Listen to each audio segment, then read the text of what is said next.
भारत के सबसे पुराने और प्राचीन शहर बनारस। ये शहर वक्त जितना पुराना है, काशी दुनिया का सबसे पवित्र शहर है, जो उत्तर प्रदेश में गंगा नदी के तट पर स्थित है, जिसमें 88 घाट हैं, जिनका लोग स्नान और दाह संस्कार के लिए किया जाता है। यह भारत का सबसे पुराना लगातार बसा हुआ शहर है, जो कि भारतीय वैदिक संस्कृति का उद्गम स्थल भी रहा है। वाराणसी पहले भी और अभी भी आर्य धर्म और फिलॉसफी का स्थान है, शिक्षा का एक बड़ा केंद्र है और एक वाणिज्यिक केंद्र भी है, जो अपने मलमल, ब्रोकेड और रेशमी वस्त्रों के लिए प्रसिद्ध है। प्रतिष्ठित विश्वनाथ और संकट मोचन मंदिर, बंदरों के झुंड के लिए प्रसिद्ध दुर्गा मंदिर, प्रसिद्ध बनारस विश्वविद्यालय वाराणसी के असंख्य प्रमुख आकर्षणों में आते हैं। उज्जैन क्षिप्रा नदी के तट पर स्थित एक प्राचीन शहर, उज्जैन का प्रारंभिक इतिहास पौराणिक परंपरा में डूबा हुआ है। उज्जैन कभी मध्य भारत के प्राथमिक शहरों में से एक था और 600 ईसा पूर्व के आसपास सांस्कृतिक, राजनीतिक और साहित्यिक केंद्र के रूप में कार्य करता था। यह शहर कई साम्राज्यों के उत्थान और पतन का गवाह रहा है और कालिदास सहित कई दिग्गजों के साहित्यिक कार्यों में भी इसका उल्लेख मिलता है। इस शहर ने एक बार महाभारत काल के दौरान अवंती साम्राज्य की राजधानी के रूप में भी कार्य किया था। उज्जैन अपने महाकालेश्वर ज्योतिर्लिंग मंदिर, सूफी संत रूमी के मकबरे, 12 साल में एक बार होने वाले सिंहस्थ कुंभ मेले और भैरवगढ़ की सुंदर टाई और डाई पेंटेड कपड़ों के लिए भी प्रसिद्ध है।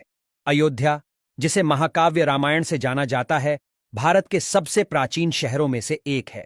इसका इतिहास हजारों वर्षों से भी अधिक पुराना है और यहाँ के पावन मंदिर राम के जन्म स्थान के रूप में प्रसिद्ध हैं। अयोध्या के इतिहास में महाकवि रामायण के अलावा भी बहुत कुछ है, जो इसे भारतीय संस्कृति के महत्वपूर्ण हिस्से के रूप में बनाते हैं।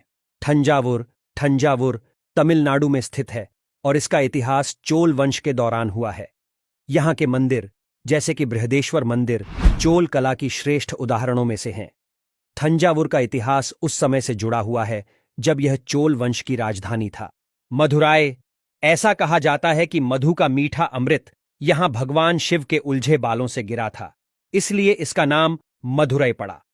भारत में यूनानी राजदूत मेगस्थनीज द्वारा लिखे गए ग्रंथों में आपको इस स्थान का उल्लेख 3री शताब्दी ईसा पूर्व में मिलेगा।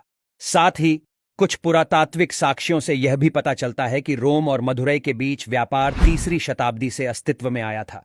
मदुरई भारत के सबसे पुराने शहरों में से एक है और तमिलनाडु राज्य का दूसरा सबसे बड़ा शहर है।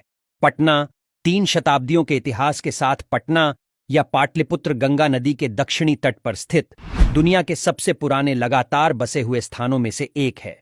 मौर्यों के शक्तिशाली साम्राज्य का केंद्र बिंदु पटना, नालंदा और विक्रमशिला के प्राचीन विश्वविद्यालयों के साथ होने की वजह से प्राचीन काल में ज्ञान और कला का स्रोत था। यह उस युग के कुछ महानतम लोग आर्यभट्ट और चाणक्य का घर भी था।